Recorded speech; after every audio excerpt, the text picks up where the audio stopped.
এটা জান্নাতি বাগান, ভয় করার দিন শেষ, আমরা আর কাউকে ভয় করি না। এই ময়দানে বসে থেকে কোরআনের আওয়াজ তুলবো, এই কোরআনের কথা বলবো। যারা কোরআনের বিরুদ্ধাচরণ করে, যারা কোরআনের বিরুদ্ধে যায়, মনে রাখতে হবে মুসলমান, কোরআনের বিরুদ্ধে যারা লেগেছে, আজ থেকে শত শত বছর পূর্বে এই কোরআনকে ধ্বংস করার জন্য যারাই লেগেছে, তারাই ধ্বংস হয়েছে। আজ পর্যন্ত কোরআনের একটি হরফ, কোরআনের একটি সূরা, কোরআনের একটি আয়াত, কোরআনের একটি জের জবরও পাল্টায় নেই। ফাআম্মাল ইনসানু ইযা মাবতালাহু রাব্বুহু ফাআকরামাহু ওয়া না'আমাহু ফায়াকুলু রাব্বি আকরামান ওয়া আম্মা ইযা মাবতালাহু ফাকাদারা আলাইহি রিজকাহু فيقول ربي أهانن। আল্লাহ পাক রব্বুল আলামিন বলেন, فأما الإنسان إذا ما ابتلاه ربه فأكرمه ونعمه। আমি মানুষদের কাছ থেকে ফাআকরামাহু ওয়া না'আমা, তাদেরকে সম্মান এবং ধন সম্পদ নিয়ামত দিয়ে তাদেরকে পরীক্ষা করে থাকি। ফায়াকুলু রাব্বি আকরামান, তারা মনে করে তাদের রব তাদেরকে সম্মানিত করেছে। যদি আসলে তাদের রব তাদেরকে সম্মানিত করত, তাহলে আল্লাহ পাক রব্বুল আলামিন কারুনকে কত সম্পদ দান করেছিলেন। যদি আল্লাহ পাক রব্বুল আলামিন যাকে ধন সম্পদ মালিক বানাতেন, তাকে যদি বেশি মহব্বত করতেন আর ভালোবাসতেন, তাহলে আল্লাহ পাক রব্বুল আলামিন যে তালিকা করতেন, সর্বপ্রথম নামের তালিকা থাকতো কারুনের। কারণ কারুনকে আল্লাহ পাক রব্বুল আলামিন এত ধন সম্পদ দান করেছিলেন। কারুন এই ধন সম্পদের গর্ব করত। মুসা আলাইহিস সালাতু ওয়াস সালাম যখন কারুনকে নসিহত করলেন, উপদেশ করলেন যে কারুন, আল্লাহ পাক রব্বুল আলামিন তোমাকে যেই ধন সম্পদ দান করেছেন, এই ধন সম্পদের যাকাত দাও, দান সদকা করো। কারুন অস্বীকার করলো। কারুন বলে, না না না, আমাকে আল্লাহ পাক রব্বুল আলামিন এই ধন সম্পদ দেন নাই, আমি এটা কষ্ট করে করে আমার ধন সম্পদ অর্জন করেছি। এই কারুন অস্বীকৃতি জানালো। আল্লাহ পাক রব্বুল আলামিন তার প্রতি রাগান্বিত হলেন। আল্লাহ পাক রব্বুল আলামিন তার উপর এমন গজব নাযিল করলেন, এমন গজব দিলেন যে কিয়ামত পর্যন্ত সে কারুন এবং তার ধন সম্পদ সহ মাটির নিচে দাবতেই থাকবে, দাবতেই থাকবে, দাবতেই থাকবে। ونشهد أن سيدنا وسندنا وحبيبنا وحبيب ربنا وطبيبنا وطبيب قلوبنا وأعظمنا وأكرمنا وأجلنا ومولانا محمدا عبده ورسوله، أرسله بالحق بشيرا ونذيرا وداعيا إلى الله بإذنه وسراجا وقمرا منيرا.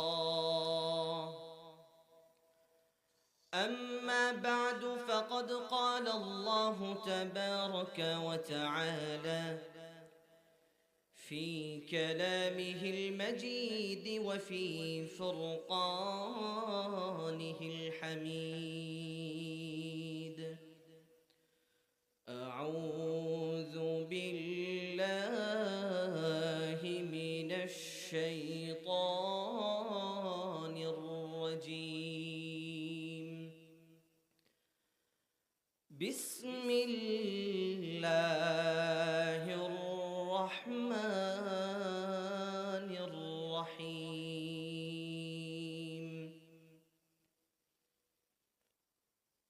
كل نفس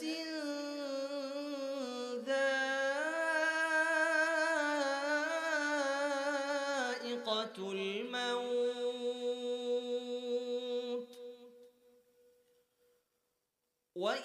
وإنما توفون أجوركم يوم القيامة فمن زحزح عن النار وأدخل الجنة فقد فاز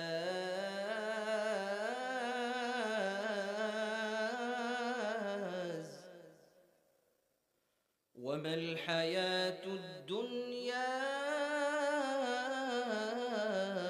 إلا متاع الغرور.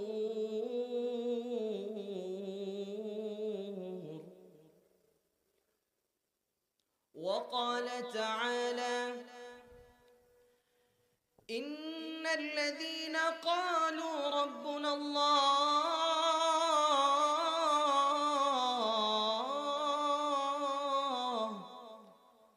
ثم استقاموا تتنزل عليهم الملائكة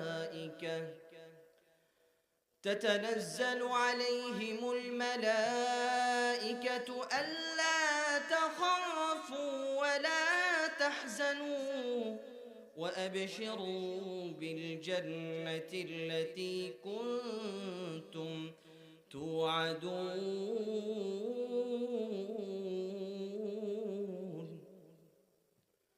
وقال النبي صلى الله عليه وسلم من دعا إلى هدى كان له من الأجر مثل أجور من تبعه لا ينقص ذلك من أجورهم شيئا ومن دعا إلى ضلالة كان عليه من الإثم مثل آثام من تبعه لا ينقص ذلك من آثامهم شيئا أو كما قال النبي عليه الصلاة والسلام. بارك الله لنا ولكم في القرآن العظيم ونفعنا وإياكم بالآيات والذكر الحكيم. قالوا سبحانك لا علم لنا إلا ما علمتنا إنك أنت العليم الحكيم. شكرا يا مرشد درود إبراهيم. اللهم صل على محمد وعلى آل محمد كما صليت على إبراهيم وعلى آل إبراهيم إنك حميد مجيد. اللهم بارك على محمد وعلى آل محمد كما باركت على إبراهيم وعلى آل إبراهيم إنك حميد مجيد. सूरज ने दिया अपने शुआओं को ये पैगाम सूरज ने दिया अपने शुआओं को ये पैगाम दुनिया है अजब चीज़ को भी सुबह को भी शाम दुनिया है अजब चीज़ को भी सुबह को भी शाम दुनिया में हो दुनिया का तलबगार नहीं हो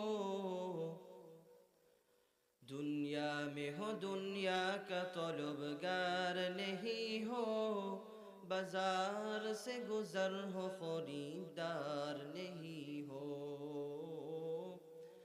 बाजार से गुजर हो खरीदार नहीं हो उल्फत में बड़ा बर के वफा हो के जफा हो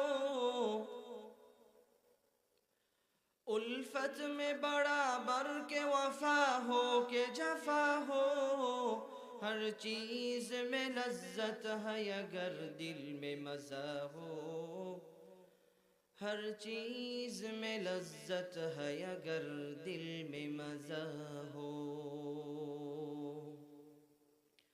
अल्हम्दुलिल्लाह। बेलपुकुरिया कुरानिया মাদ্রাসার উদ্যোগে বার্ষিক ওয়াজ মাহফিল, আজকের অধিবেশনের সম্মানিত সভাপতি সাহেব, বিশেষ অতিথিবৃন্দ, আমার সামনে উপবিষ্ট আমার সমতুল্য যুবক ভাইয়েরা, বাবার সমতুল্য সম্মানিত মুরব্বিয়ানে ইজম, আল্লাহ সুবহানাহু ওয়া তাআলার দরবারে লাখো কোটি শুকরিয়া যে আল্লাহ সুবহানাহু ওয়া তাআলা আমাদেরকে দয়া করে মায়া করে সুস্থ রেখে সুস্থতার জিন্দেগি দান করে আল্লাহ সুবহানাহু ওয়া তাআলা আমাদেরকে এই জান্নাতি বাগানে একত্রিত হবার তৌফিক দান করেছেন। এই জন্য আমরা সকলেই সেই মহান রব্বে কারীমের দরবারে অন্তরের অন্তঃস্থল থেকে কালিমাতু শুকরিয়া আদায় করি, সকলেই বলি আলহামদুলিল্লাহ। বেলপুকুরের মুসলমানদের এত আওয়াজ কম হলে চলবে না, সকলেই কালিমাতু শুকরিয়া আদায় করি, সকলেই বলি আলহামদুলিল্লাহ। এখনো আমরা যারা রাস্তায় ঘোরাফেরা করছি, আমাদের এই বেলপুকুরিয়া কুরানিয়া মাদ্রাসার মাহফিল প্রতিদিন হয় না, বছরে একদিন মাহফিল হয়। এরপরেও যদি আমরা এই জান্নাতি বাগানে আসতে না পারি, এত সুযোগ থাকা সত্ত্বেও যদি আমরা এই জান্নাতি বাগানে এসে কোরআন ও সুন্নাহের আলোকে আলোচনা শুনতে না পারি, তাহলে আমাদের মতো হতভাগা আর হতে পারে না। কারণ গত বছর এখানেই মাহফিল হয়েছিল, এই মাদ্রাসার উদ্যোগেই মাহফিল হয়েছিল, এলাকার অনেক মানুষ এসেছিল। একটু ঠান্ডা মাথায় চিন্তা করবেন, আজ অনেকেই হয়তো এই মাহফিলে আর উপস্থিত হতে পারবে না, চিরবিদায় নিয়ে অন্ধকার কবরে অনেকেই চলে গেছে। এই জন্য এলাকাবাসীর কাছে আমার অনুরোধ, বছরে প্রতিদিন মাহফিল হয় না, বছরে একদিনই মাহফিল হয়, এরপরেও আমরা এই মাহফিলে উপস্থিত হতে চাই না। কারণ আমরা তো কোরআন থেকে দূরে সরে গেছি, আমরা তো কোরআনকে মহব্বত করি না, ভালোবাসি না।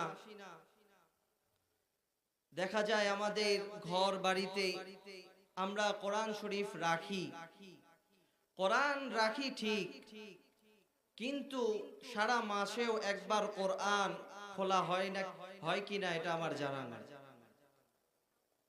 সারা মাসও একবার এই কোরআন ধরে দেখে না, মুছে দেখে না।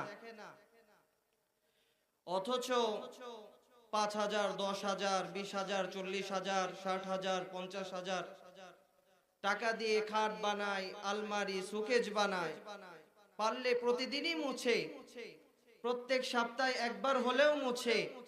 কিন্তু তার ঘরে মহাগ্রন্থ আল কোরআন, এত বড় দামি কিতাব রয়েছে, এত বড় কিতাব রয়েছে, যেই কিতাবের মধ্যে কোনো সন্দেহ সংশয়ের অবকাশ নেই। যেই কিতাব যে বুকে ধারণ করবে, যেই কোরআন অনুযায়ী সে জীবন যাপন করবে, সেই কোরআনকে একটিবার মোছার, একটিবার পড়ার, একটিবার খুলে দেখার সৌভাগ্য তার হয় না। আজ আমাদের ব্যস্ততা এমন ভাবে আমাদেরকে ঘিরে ধরেছে, কোরআনের দাওয়াত দিলে, ইসলামের কথা বললে বলে আমার অমুক ব্যস্ততা আছে, আমার অমুক কাজ আছে। আরে ভাই, তোমার মতো তো অনেক মানুষ ছিল, তোমার মতো তো অনেক যুবক ছিল, যারা তোমার মতো তোমাকে দাওয়াত দিতে গেলে, তোমার মতো তাকেও দাওয়াত দিতে গেলে সে একই কথা বলতো, কিন্তু আজ সে পৃথিবীতে নাই। তুমি তাদের কথা চিন্তা করো, যাদের সাথে তুমি খেলাধুলা করেছো, আজ তোমার সেরকম বন্ধু অনেকেই নেই, যারা কবরে চলে গিয়েছে। তাদের কথা চিন্তা করো। এই জন্য বেলপুকুরের মুসলমানদের কাছে আমার অনুরোধ, মাইকের আওয়াজ যতটুকু যায়, সকলের কাছে আমার অনুরোধ, বেলপুকুর কোরআনিয়া হাফিজিয়া মাদ্রাসার উদ্যোগে যে বার্ষিক ওয়াজ মাহফিল হয়, প্রতিদিন হয় না, বছরে একবার একদিনই ওয়াজ মাহফিল হয়। জান্নাতি বাগানে বসার সৌভাগ্য যদি আপনার না হয়, আপনার মতো হতভাগা আর কেউ নেই। এই জন্য আমার অনুরোধ, মাইকের আওয়াজ যতদূর পর্যন্ত যায়, আপনারা সকলেই অতি দ্রুত প্যান্ডেলের নিকট চলে আসুন। একটু চিন্তা করবেন, আপনার মতো অনেক মানুষ হসপিটালে যেয়ে দেখবেন তারা বিছানায় কাতরাচ্ছে। তারা বলে যে আল্লাহ পাক রব্বুল আলামিন যদি আমাকে সুস্থ করেন, আমি নামাজ পড়ব, আমি 5 ওয়াক্ত নামাজ জামাতের সাথে আদায় করব, কথা দিচ্ছি। এরকম মানুষ অনেকে আছে, মাসকে মাস হসপিটালের বেডে পড়ে আছে। এই জন্য আমরা অতি দ্রুত বেলপুকুরিয়া কোরআনিয়া মাদ্রাসার উদ্যোগে যে মাহফিল হচ্ছে, মাহফিলের প্যান্ডেলের নিচে অতি দ্রুত চলে আসি। আজকে আমরা কোরআন ও সুন্নাহর আলোকে আলোচনা শুনব। ইতিপূর্বে আমরা শুনেছি অনেক বড় বড় আলেমগণ তারা আলোচনা করবেন। আমার নিজের ওস্তাদ তিনিও আলোচনা করবেন আমার পরে। আমরা তো তাদের ছাত্র, আমাদের ইলম কালাম কিছু নাই, এরপরেও আল্লাহ পাক রব্বুল আলামিন আমাদেরকে বসার তৌফিক দিয়েছে, শুকরিয়া আদায় করি আলহামদুলিল্লাহ। লক্ষ কোটি দুরূদ ও সালাম বর্ষিত হোক বিশ্বমানবতার কান্ডারি, বিশ্বমানবতার মুক্তির দিশারি সাইয়্যিদুল মুরসালিন রাহমাতুল লিল আলামিন শফিউল মুজলিমিন আহমদে মুস্তাফা জনাবে মুহাম্মদুর রাসূলুল্লাহ সাল্লাল্লাহু আলাইহি ওয়াসাল্লামের উপর। এই মহাগ্রন্থ আল কোরআন, এই কোরআনের মধ্যে কোনো সন্দেহ সংশয়ের অবকাশ আছে? আপনাদের কি মনে হয় আছে? এই কোরআনের মধ্যে কোনো সন্দেহ সংশয়ের অবকাশ নেই। আজ থেকে শত শত বছর পূর্বে ইহুদি, নাসারা, খ্রিস্টান, বৌদ্ধ যারা এই কোরআনকে ধ্বংস করার জন্য এর বিরুদ্ধে লেগেছিল, আজ থেকে শত শত বছর পূর্বে এই কোরআনকে নিশ্চিহ্ন করার জন্য যারা পায়তারা চালিয়েছিল, আজ থেকে শত শত বছর পূর্বে যে সমস্ত নাস্তিক আর মুরতাদেরা এই কোরআনকে পৃথিবী থেকে নিশ্চিহ্ন করার জন্য পায়তারা চালিয়েছিল, আজ তারা এই পৃথিবীতে নাই, কিন্তু কোরআন আছে কি নাই জোরে বলেন। কোরআন আজ পর্যন্ত বিদ্যমান আছে। রাসূল করিম সাল্লাল্লাহু আলাইহি ওয়াসাল্লাম আজ থেকে 1450 বছর আগে রাসূলের উপরে কোরআন অবতীর্ণ হয়েছিল। নাস্তিক মুরতাদেরা তারা এই কোরআনকে এই পৃথিবী থেকে সরিয়ে দেওয়ার জন্য অনেক চেষ্টা করেছিল। এই কোরআনের একটি পারা, এই কোরআনের একটি সূরা, কোরআনের একটি আয়াত, কোরআনের একটি হরফ, কোরআনের একটি অক্ষর, কোরআনের একটি জের জবর আজ পর্যন্ত এদিক সেদিক কেউ করতে পারে নাই। কথা বলেন ঠিক কিনা? এই জন্যই তো এই কোরআনের মধ্যে সবকিছুর সমাধান রয়েছে। রব্বে করিম নিজেই বলেছেন, কোরআনুল কারীমের 2 নম্বর সূরা 2 নম্বর আয়াতে, সূরাতুল বাকারার 2 নং আয়াতে রব্বে করিম বলেন, যালিকাল কিতাবু লা রাইবা ফীহ, এটি এমন একটি কিতাব, এটি এমন একটি গ্রন্থ, যেই কিতাব, যেই গ্রন্থের মধ্যে, যেই বইয়ের মধ্যে কোনো সন্দেহ সংশয়ের অবকাশ নেই। পৃথিবীর যত কিতাব আছে, পৃথিবীর যত বই আছে, সমস্ত কিতাব, সমস্ত বইয়ের মধ্যে শেষে লেখা থাকে, যদি কোনো ভুল হয়ে থাকে তাহলে আপনারা এই নাম্বারে যোগাযোগ করে সংশোধন করে দিবেন, বলে দিবেন। কিন্তু আল্লাহ পাক রব্বুল আলামিন আমাদের কলিজার টুকরা জনাবে মুহাম্মদুর রাসূলুল্লাহ সাল্লাল্লাহু আলাইহি ওয়াসাল্লামের উপর এমন একটি কিতাব অবতীর্ণ করেছেন, এমন একটি কিতাব মহাগ্রন্থ আল কোরআন দিয়েছেন, যেই কিতাব, যেই কিতাবের মধ্যে, যেই মহাগ্রন্থের মধ্যে কোনো সন্দেহ সংশয়ের অবকাশ নেই। এই কোরআনের মাঝে, এই কোরআনের মধ্যেই সব কিছুর সমাধান আছে। এই কোরআনের মধ্যেই আমরা সব কিছুর সমাধান পাব।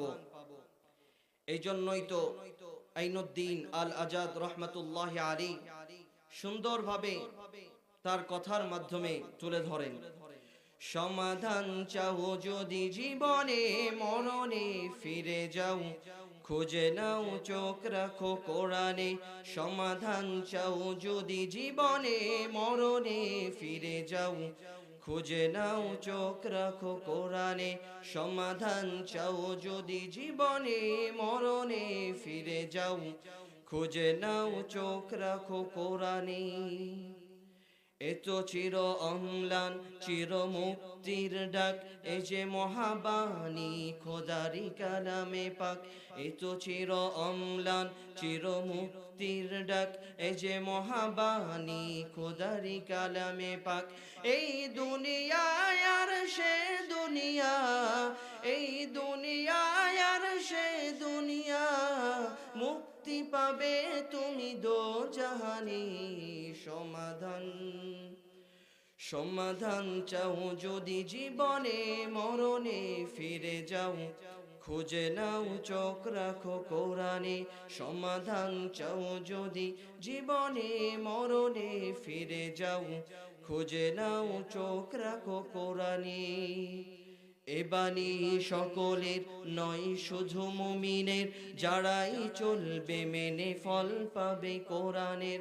এ বাণী সকলের নয় শুধু মুমিনের, যারাই চলবে মেনে ফল পাবে কোরআনে।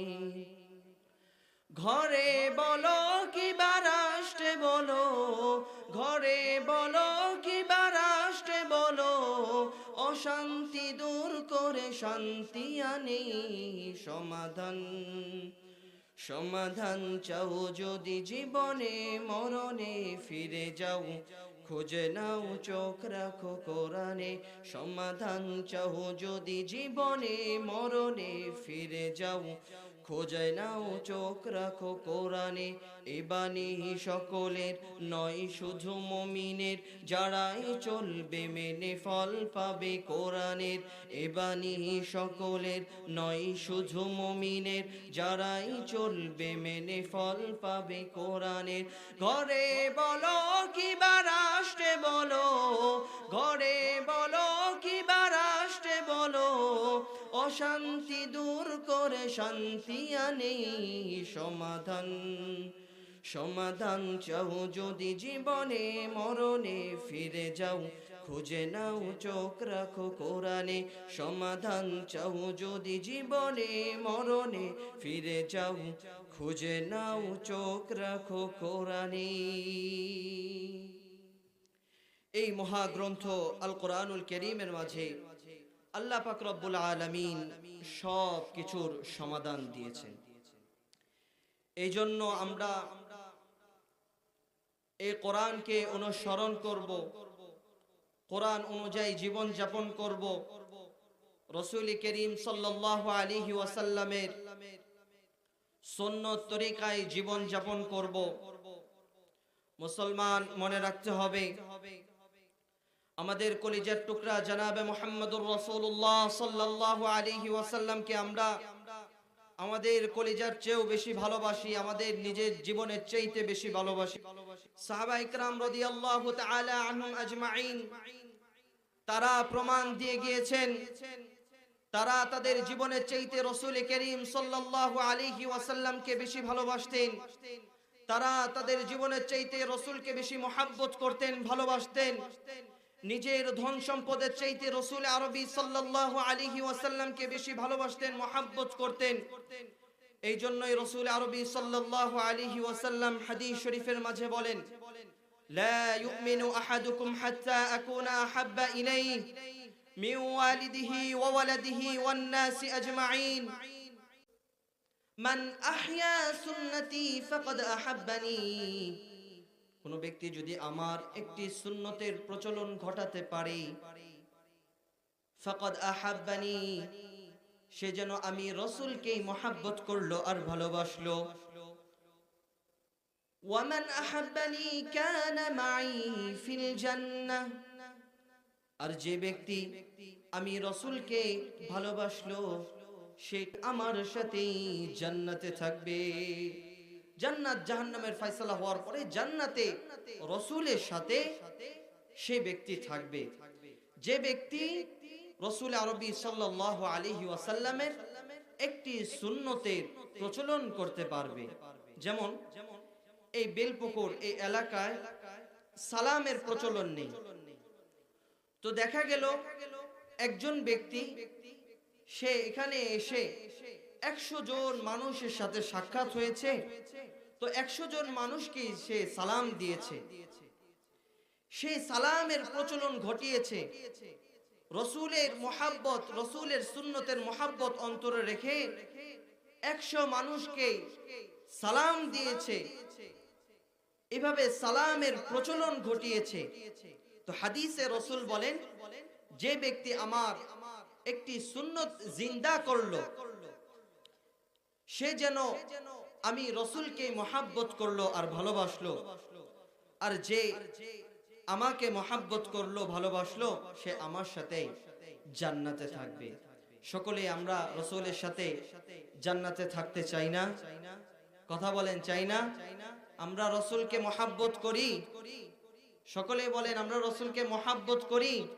তাহলে একটু আওয়াজ করতে হবে, সুবহানাল্লাহ জোরে বলতে হবে। কারণ আল্লাহ পাক রব্বুল আলামিনের কাছে প্রিয় কথা 4টি। কয়টি? সকলে বলেন কয়টি? 4টি। 1 নাম্বার সুবহানাল্লাহ। সবাই বলেন কি? সুবহানাল্লাহ। এখানে আমরা শিখার জন্য এসেছি। মনে রাখতে হবে, আমি যদিও ছোট মানুষ, আমার বাবার সমতুল্য মানুষেরা বসে আছেন,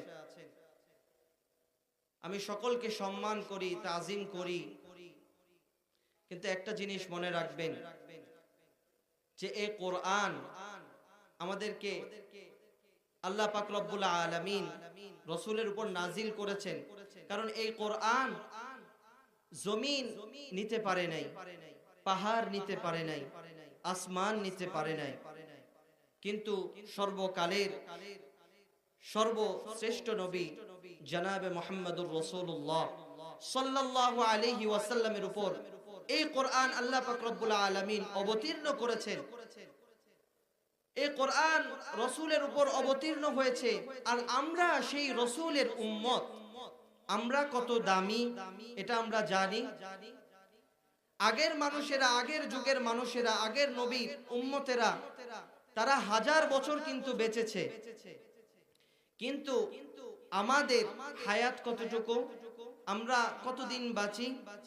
গড় আয়ু হিসাব করলে দেখা যায় 60 থেকে 65-র মাঝে পড়ে। দেখেন তারা 1000 বছর ইবাদত বন্দেগী করে গিয়েছে। আল্লাহ পাক রব্বুল আলামিন আমাদের জিন্দেগি, আমাদের হায়াত, আমাদের জীবন সামান্য অল্প দিয়েছেন, কিন্তু আমরা অল্প ইবাদত করলে 1000 মাস, 1000 বছরের চাইতে উত্তম। কথা বলেন ঠিক কিনা?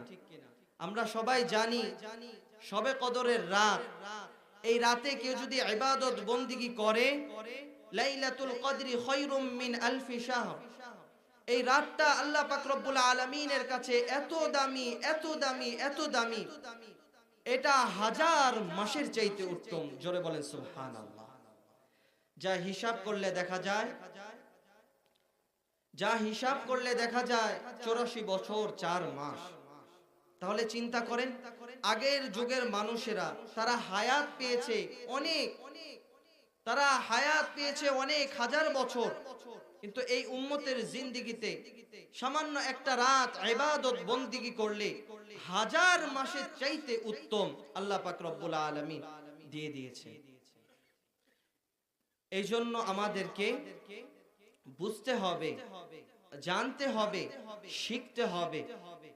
আমরা শুধু জানলাম, আমরা শুধু শুনলাম, কিন্তু মানলাম না। তাহলে এরকমটা 1000 ওয়াজ মাহফিল হবে, কিন্তু এটার দ্বারা কোনো ফায়দা হবে না। 1000টা ওয়াজ মাহফিল হবে, কিন্তু এটার দ্বারা কোনো ফায়দা পাবেন না। এখানে আমরা এসেছি শিখতে। কোরআন ও সুন্নাহর আলোকে আলোচনা হবে। যেভাবে ওলামা ইকরাম আমাদেরকে দিক নির্দেশনা দেন, আমরা সেভাবে আমার জীবনকে পরিচালনা করব। যদি নিজে নিজে সব কিছু করতে যাই, তাহলে আমার ইবাদত বন্দেগী কিছুই হবে না। ওলামা ইকরামগণ তারা যেভাবে আমাদেরকে দিক নির্দেশনা দিবেন, আমরা সেভাবেই আমল করব। তাহলে যেটা বলছিলাম যে আল্লাহ পাক রব্বুল আলামিনের কাছে প্রিয় কথা কয়টি? 4টি।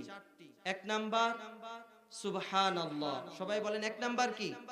সুবহানাল্লাহ। এই যে বললেন সুবহানাল্লাহ, যারা বলেছেন জান্নাতের মধ্যে একটা গাছ আল্লাহ পাক রব্বুল আলামিন নির্মাণ করে দিয়েছেন। জোরে বলেন সুবহানাল্লাহ। এই যে সুবহানাল্লাহ আরেকবার বললেন, আরেকটা গাছ হয়ে গিয়েছে।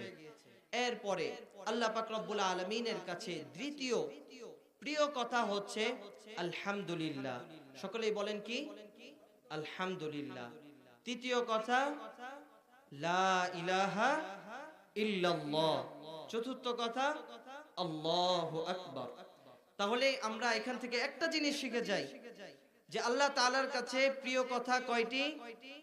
4টি। 1 নাম্বার সুবহানাল্লাহ, দ্বিতীয় নাম্বার আলহামদুলিল্লাহ, তৃতীয় নাম্বার লা ইলাহা ইল্লাল্লাহ, চতুর্থ নাম্বার আল্লাহু আকবার। এই 4টা কথা আমরা বেশি বেশি বলতে পারবো তো ইনশাআল্লাহ। সকলেই যখন ফাঁকা সময় থাকে আমরা এই 4টা কথা, এই 4টা কালাম পড়বো, বলবো সুবহানাল্লাহ, আলহামদুলিল্লাহ, লা ইলাহা ইল্লাল্লাহ, আল্লাহু আকবার। আল্লাহ তাআলা আমাদেরকে যে অবস্থায় রেখেছেন, আমাদেরকে সেই অবস্থায় থেকে শুকরিয়া আদায় করতে হবে। আমরা যে অবস্থায় থাকি না কেন, রবের শুকরিয়া আদায় করতে হবে। আল্লাহ পাক রব্বুল আলামিন আমাদেরকে অনেক ভাবে পরীক্ষা করে থাকেন। কেমন পরীক্ষা করে থাকেন? অনেক মানুষকে আল্লাহ পাক রব্বুল আলামিন ধন সম্পদ দিয়ে পরীক্ষা করে থাকেন। অনেক মানুষ মনে করে যে আল্লাহ তাআলা ওকে এত টাকা পয়সার মালিক বানাইছে, আল্লাহ তাআলা এত ওকে ধন সম্পদ দিয়েছে, হয়তো আল্লাহ তাআলা তাকে কত মহাব্বত করে, ভালোবাসে। এটা ভুল ধারণা। কারণ এই ধন সম্পদ আল্লাহ পাক রব্বুল আলামিন তাকে সম্মান ধন সম্পদ দিয়ে মানুষকে পরীক্ষা করেন।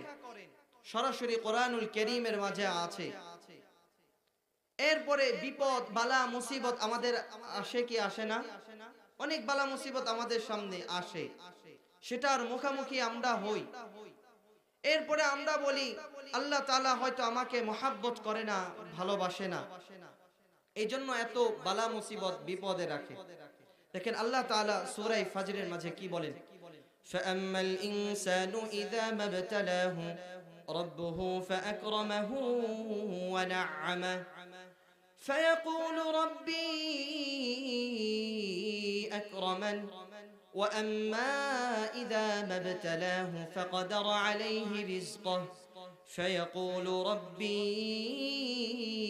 আহানান। আল্লাহ পাক রব্বুল আলামিন বলেন ফাআম্মাল ইনসানু ইযা মাবতালাহু রাব্বুহু ফাআকরামাহু ওয়া না'আমা।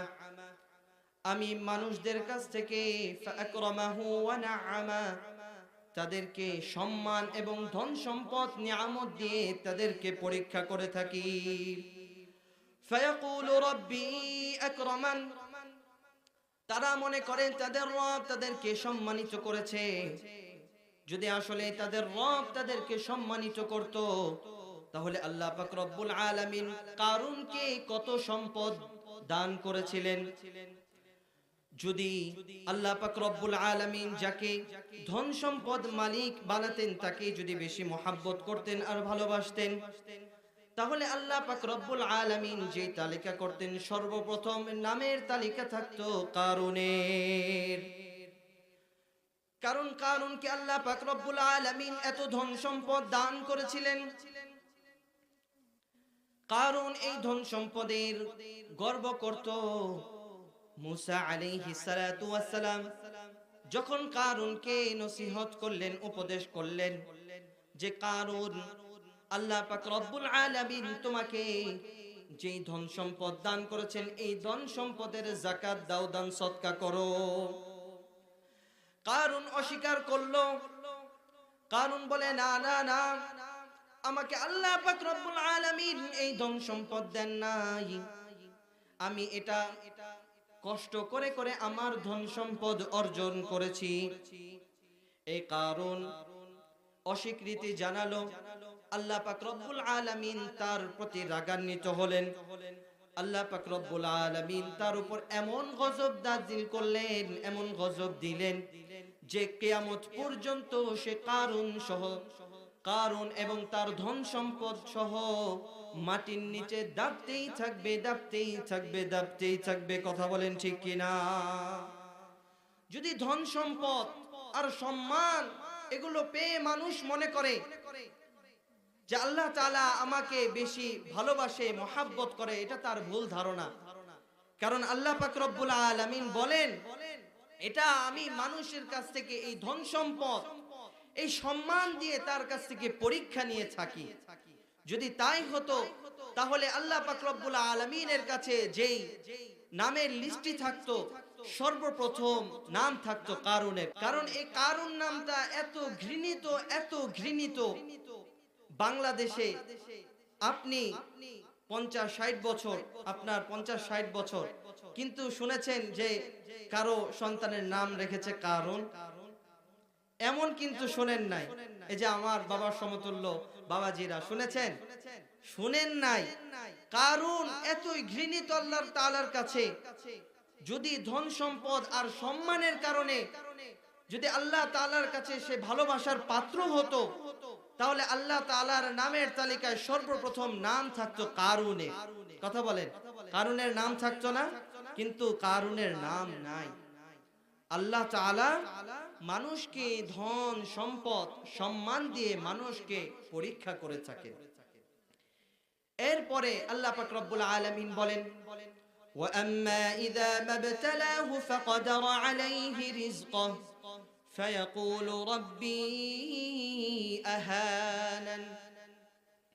আল্লাহ পাক রব্বুল আলামিন বলেন, আমি আল্লাহ তাআলা মানুষের রিজিক সংকুচিত করে তাদের কাছ থেকে পরীক্ষা নিয়ে থাকি।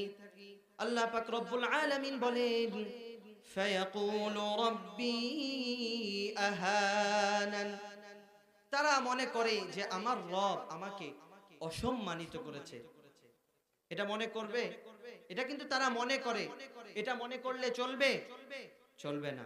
কারণ আল্লাহ পাক রব্বুল আলামিন মানুষের রিজিক সংকুচিত করে মানুষকে পরীক্ষা করে থাকেন, যে মানুষ তার রবের কাছ থেকে রবকে ভুলে যায় কিনা, রবকে দূরে সরিয়ে দেয় কিনা, রবের কাছে রবের কথা মনে করে কিনা।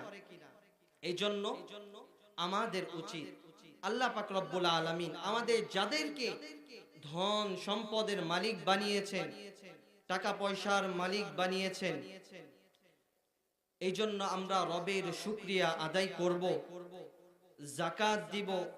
এই যে বেলপুকুরিয়া কোরআনিয়া মাদ্রাসা, কত সুন্দর একটা মাদ্রাসা।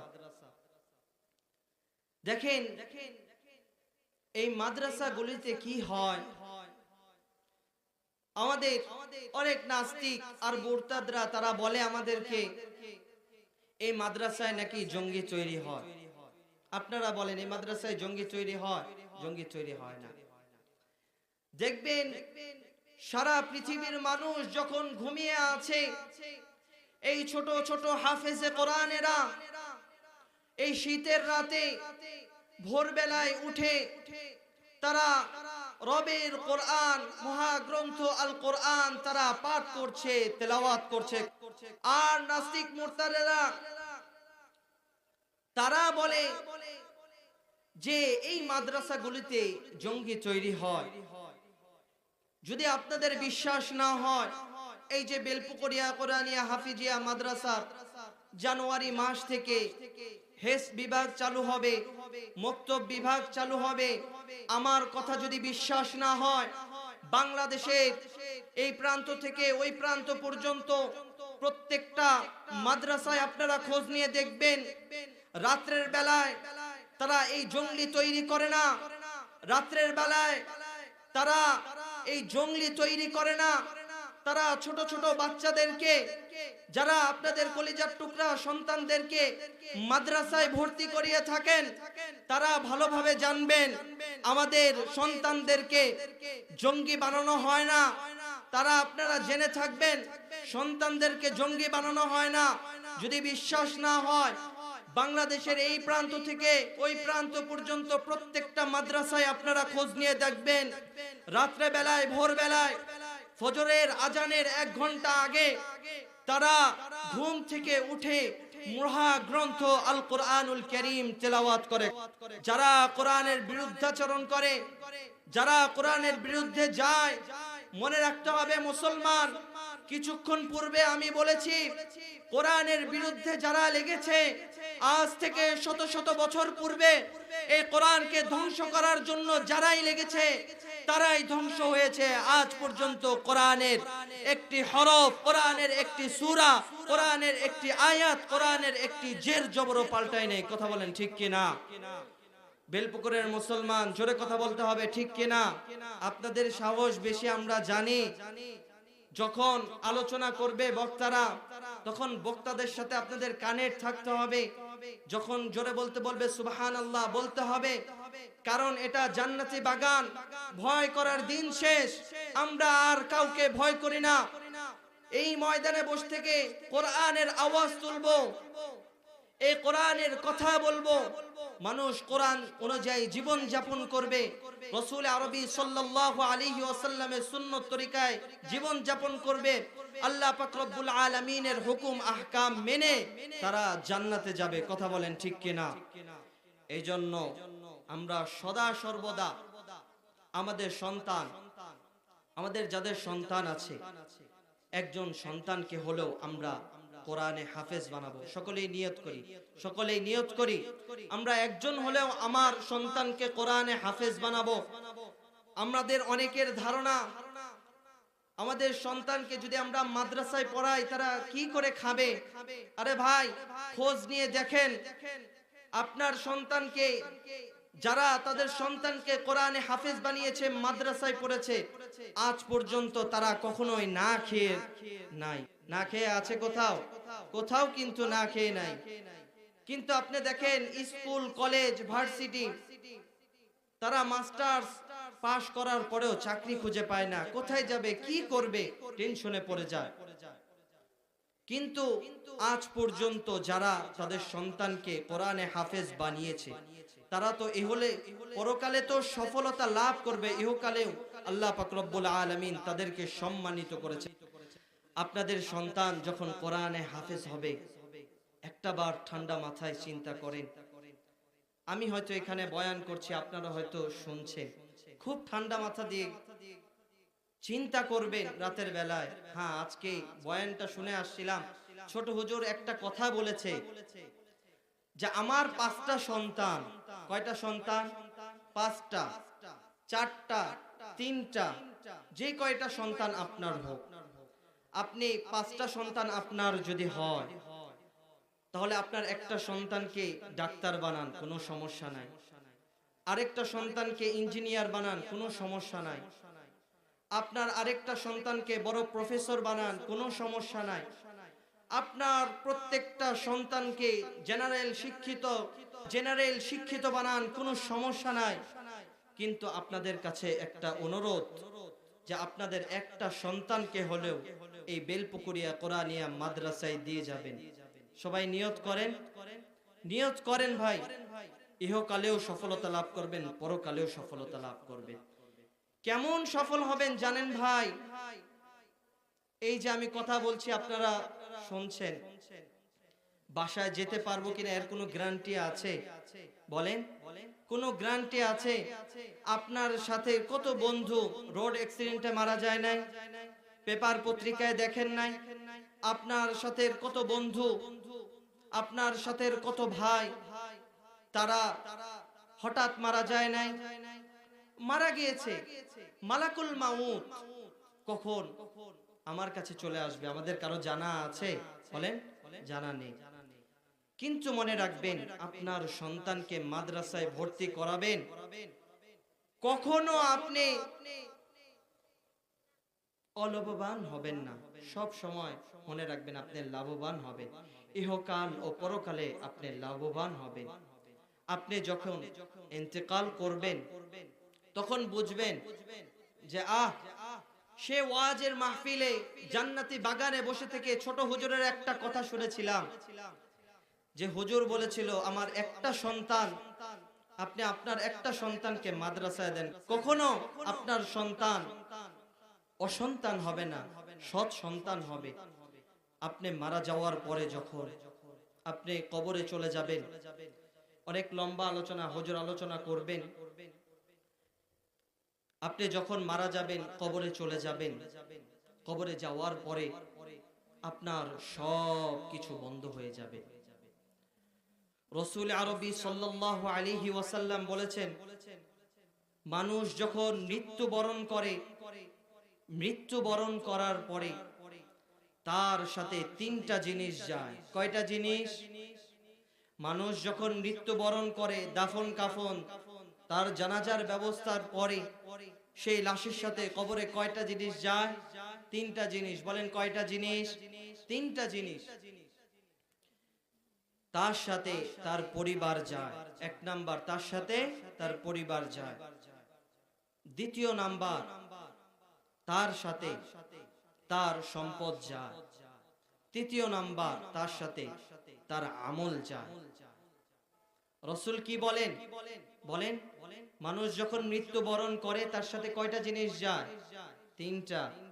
এক নাম্বার বলেন সম্পদ, এক নাম্বার পরিবার, দ্বিতীয় নাম্বার সম্পদ, তৃতীয় নাম্বার আমল যায়।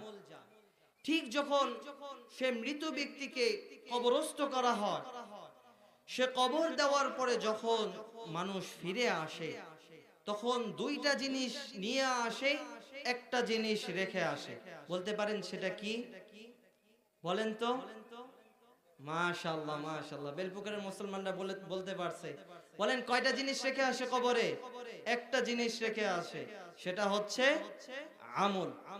আর দুইটা জিনিস নিয়ে আসে, সেটা হচ্ছে তার পরিবার, ধন সম্পদ, সেটা চলে যায়। তাহলে একটা জিনিস রেখে আসে, সেটা হচ্ছে আমল। আপনি যে এই যে জান্নাতি বাগানে বসেছেন, আপনি লাভবান হন নাই? আপনার মতো কত যুবক ভাইয়েরা, কত বৃদ্ধ বাবাজিরা চায়ের দোকানে বসে নাই? তারা কি লাভবান হয়েছে? বলেন, তারা কিন্তু লাভবান হয় নাই। সে কবর, দুই চোখ যখন বন্ধ হয়ে যাবে, তখন বোঝা যাবে এই দুনিয়ার মুসিবত কোনো মুসিবতই না। তো বলছিলাম, আপনার একটা সন্তানকে মাদ্রাসায় যদি দেন, তাহলে আপনি কেমন লাভবান হবেন।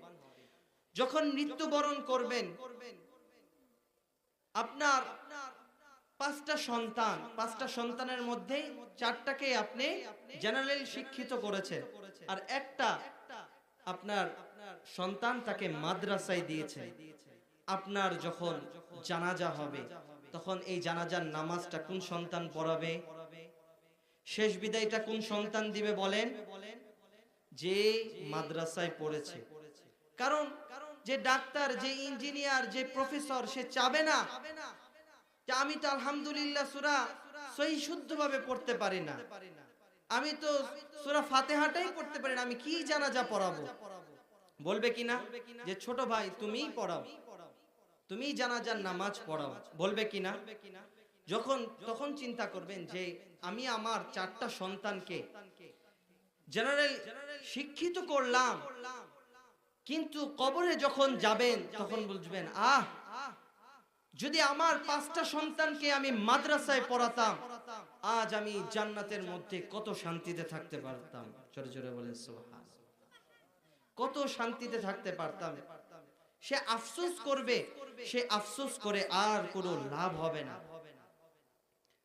কারণ সে একটা সন্তানকে দিয়েছে, একটা সন্তানের সব তার কাছে যাবে, কারণ 5টা সন্তানকে সে মাদ্রাসায় পড়ায় নাই। এই জন্য সবার কাছে অনুরোধ, বেলপুকুরিয়া কোরআনিয়া মাদ্রাসায় জানুয়ারি থেকে হেফজ বিভাগ চালু হবে, মুক্তব বিভাগ চালু হবে। আমরা সকলে আমাদের একজন সন্তান, আমি না মাদ্রাসায় পড়তে পেরেছি, আমার সন্তানকে দিব। সকলেই রাজি আছি না? সবাই ইনশাআল্লাহ বলেন। যদি সন্তান কেউ না পারি, সন্তানও না থাকে, নাতিকে দিতে পারি না? বলেন পারি না? ইনশাআল্লাহ একজন সন্তানকে হলেও আমরা এই মাদ্রাসায় পড়াবো। তো কি লাভ সেটা তো বলি নাই। কবরে যাওয়ার পরে যখন সে তেলাওয়াত করবে, ইয়াসিন ওয়াল কুরআনিল হাকীম, যখন কোরআন তেলাওয়াত করবে, সমস্ত সব যা তেলাওয়াত করবে সব বাবার আমল নামায় চলে যাবে। বলেন সুবহানাল্লাহ। কারণ মৃত্যুর পরে সব আমল কিন্তু বন্ধ হয়ে যায়, সব কিছু বন্ধ হয়ে যায়। একটা 3টা আমলের মধ্যে থেকে একটা, সেটা হচ্ছে নেক সন্তান। নেক সন্তান যা দোয়া করবে সরাসরি কবরের মধ্যে পৌঁছায় যাবে। এই জন্যই তো এই কবরের ভয়ে হযরত উসমান গনি রাদিয়াল্লাহু তাআলা আনহু তিনি এই কবরের ভয়ে এতটাই কান্না করতেন আর বলতেন, হায় রে কবর, তুই তো আমার জন্য প্রথম ঘাঁটি, এই ঘাঁটি আমার জন্য যদি সহজ হয়ে যায় তাহলে আমার অন্যান্য ঘাঁটিও সহজ হয়ে যাবে। সাহাবা ইকরাম রাদিয়াল্লাহু তাআলা আনহুম আজমাইন তারা জিজ্ঞাসা করতেন, ওসমান, আপনি তো জান্নাত জাহান্নাম কিয়ামতের কথা শুনলেও এতটা কান্না করেন না, কিন্তু আপনার সামনে যখন কবরের কথা বলা হয়, কবরের শাস্তির কথা বলা হয়, আপনি কেন এতটা কান্না করেন? হযরত ওসমান গনি রাদিয়াল্লাহু তাআলা আনহু বললেন, ও সাহাবীরা শুনো, আল্লাহর পয়গম্বর জনাবে মুহাম্মদুর রাসূলুল্লাহ সাল্লাল্লাহু আলাইহি ওয়াসাল্লামকে আমি বলতে শুনেছি, কবর, এই কবর কারো জন্য একটা জান্নাতের টুকরা হয়ে যায়, আবার কারো জন্য এই কবর জাহান্নামের একটা গর্ত হয়। হযরত ওসমান রাদিয়াল্লাহু তাআলা আনহু বলেন, এই কবর যদি কারো জন্য জান্নাতের একটা টুকরা হয়ে যায় তাহলে অন্যান্য ঘাটিও তার জন্য সহজ হয়ে যায়। আর যদি এই কবর কারো জন্য, এই কবর যদি জাহান্নামের একটা গর্ত হয়ে যায় তাহলে জাহান্নাম পর্যন্ত তার যাওয়া কঠিন। প্রত্যেকটা ধাপে সে ধরা খাবে, প্রত্যেকটা ধাপে সে আটকে যাবে। এই জন্যই তো হযরত আবু বকর সিদ্দিক রাদিয়াল্লাহু তাআলা আনহু তিনি এই কবরের চিন্তায় মশগুল থাকতেন। জান্নাতি সাহাবী রাসূল আরবি সাল্লাল্লাহু আলাইহি ওয়াসাল্লাম দুনিয়াতে থাকা অবস্থায় বলেন, ওমর ওসমান ফিল জান্নাহ, ওমর ওসমান আবু বকর তারা তো জান্নাতি, তারা জান্নাতে, এই জান্নাতের সার্টিফিকেট পাওয়ার পরেও তারা এই কবরের ভয়ে এতটা কান্না করতেন। আমরা চলতে ফিরতে উঠতে বসতে গুনাহ করি, এই জন্য আমাদেরকে এই গুনাহের ব্যাপারে আল্লাহ পাক রব্বুল আলামিনের কাছে ক্ষমা চাইতে হবে। রাসূল আরবি সাল্লাল্লাহু আলাইহি ওয়াসাল্লাম বলেন, আত-তাইবু মিনাদ যানবি কামান লা যানবা লা, কোন ব্যক্তি পাপ করলো, পাপ করার পরে সে ব্যক্তি সেই পাপের ব্যাপারে আল্লাহ পাক রব্বুল আলামিনের কাছে এই পাপের ব্যাপারে ক্ষমা চাইলো, এই পাপের ব্যাপারে অনুতপ্ত হলো, আর সে গুনাহ করবে না। আল্লাহ পাক রব্বুল আলামিন তাকে কেমন বানিয়ে দেন? রাসূল বলেন, একজন নিষ্পাপ বাচ্চা যেমন হয়ে যায়, সে গুনাহ করে নাই, তেমন সেই যেন যে গুনাহটা করেছে সে আর গুনাহ করে নাই তেমন হয়ে যায়। এই জন্য আমাদেরকে বেশি বেশি ইস্তিগফার পাঠ করতে হবে। আস্তাগফিরুল্লাহ, আস্তাগফিরুল্লাহ, আস্তাগফিরুল্লাহ, আস্তাগফিরুল্লাহ। বলছিলাম হযরত ওসমান গনি রাদিয়াল্লাহু তাআলা আনহু, তিনি তো জান্নাতি সাহাবী, জান্নাতের সার্টিফিকেট পাওয়ার পরেও তিনি কবরের ভয়ে এতটা কান্না করতেন। হযরত আবু বকর সিদ্দিক রাদিয়াল্লাহু তাআলা আনহু, তিনিও এই কবরের ভয়ে কেমন কান্না করতেন। তিনিও জান্নাত জাহান্নাম কিয়ামতের কথা শুনলে ততটা কান্না করতেন না যতটা কান্না করতেন কবরের কথা শুনলে। কারণ কবরের মধ্যে একা একা কিভাবে থাকবো? আমি যদি ঘরের মধ্যে অসুস্থ হয়ে যাই, তাহলে আমার দেখার অনেক মানুষ আছে। ঘরের মধ্যে যদি আমার কোনো কিছু হয়ে যায়, আমার পিতা আছে, আমার মাতা আছে, আমার ভাই আছে, আমার বোন আছে, দেখবে। কিন্তু যেই কবরে আমাকে একা থাকতে হবে, সেই কবরে আমার কি হবে? কবর মানুষকে প্রতিদিন ডাকতে থাকে, আনা বাইতুত তুরাব, আমি কিন্তু মাটির ঘর। আনা বাইতুদ দুদ, আমি কিন্তু পোকামাকড়ের ঘর। আমার কাছে আসার আগে চিন্তা ভাবনা করে আসরে বান্দা। কবর মানুষকে প্রতিদিন ডাকতে থাকে, আনা বাইতুল ওয়াহদা, আমি কিন্তু একাকিত্বের ঘর। বান্দা তুমি আমার কাছে আসবা, একটু চিন্তা ভাবনা করে আসো। দুনিয়াতে থাকা অবস্থায় আমাদেরকে নেক আমল করতে হবে, মিজানের পাল্লায় নেক আমলের পাল্লাকে ভারী করতে হবে। হযরত আবু বকর সিদ্দিক রাদিয়াল্লাহু তাআলা আনহু, তিনি এই কবরের ভয়ে কেমন কান্না করতেন। কান্না করতে করতে তার দাড়ি মোবারক ভিজে যাইত। তিনি জান্নাত জাহান্নাম কিয়ামতের কথা শুনলেও এতটা কান্না করতেন না। যেখানে সেখানে দাঁড়িয়ে কবরের চিন্তা করতেন, হায় রে কবর, তুই আমার সাথে কেমন ব্যবহার করবি আমি জানি না। আমার খুব ভয় হয়, আমি একাকী কবরের মাঝে কিভাবে থাকবো? এই হযরত আবু বকর সিদ্দিক রাদিয়াল্লাহু তাআলা আনহু, তিনি মসজিদের কিনারে বসে অজর দ্বারায় কান্না করতেন আর বলতেন, খুদ বিনুতফিকি ইয়া ইলাহি মাল্লাহু জাদুন কলিল, খুদ বিনুতফিকি ইয়া ইলাহি মাল্লাহু জাদুন কলিল, মুখলিসান বিসসিদকি ইয়াতি ইনদা বাবিকি ইয়া জলিল, ذنبه ذنب عظيم فاغفر الذنب العظيم، إنه شخص غريب مجنب عبد كريم، إنه شخص غريب مجنب عبد كريم। ও বিলপুকুরের মুসলমান ভাইরা, কবরে আমাদেরকে যেতে হবে, চিন্তা করে একটু দেখেন। চিন্তা করতে হবে আমাদেরকে এই কবরের মাঝে আমরা কিভাবে থাকব। চিন্তা করে দেখো না কবরে কি যাইবা না, চিন্তা করে দেখো না কবরে কি যাইবা না।